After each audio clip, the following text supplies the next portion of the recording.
சிசு road to revenge என்ற action படத்தோட விமர்சனத்தை தான் இந்த எபிசோட்ல நம்ம பார்க்க போறோம். மேட் மேக்ஸ் மாதிரி நான் ஸ்டாப் சேஸ் கதை சிம்பிள் தான் என்றாலும் அதை காட்டுற ஸ்டைல் ரொம்பவே ஓவர் த டாப்பா இருந்துச்சு.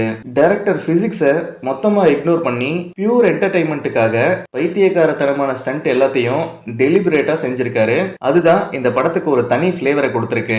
படம் ஆரம்பிச்ச கொஞ்ச நேரத்திலேயே கதை நேரா சேஸுக்கும் ஆக்ஷனுக்கும் போயிடுது.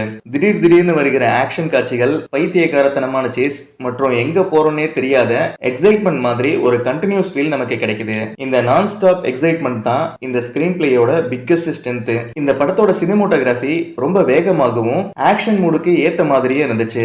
கார்ட்டூன் ஃபீல் கொடுக்கிற மாதிரி இவங்க பயன்படுத்திய கலர் டோன் பிடிச்சிருந்தது. மொத்தமா 88 நிமிஷம் ஓடுற இந்த படம் ஆரம்பிச்சதும் தெரியல, முடிஞ்சதும் தெரியல, அந்த அளவுக்கு ஸ்பீடு. ஓவராலா பார்க்கும்போது இது ஒரு தரமான ஆக்ஷன் படம். மிஸ் பண்ணாம பார்த்து என்ஜாய் பண்ணுங்க.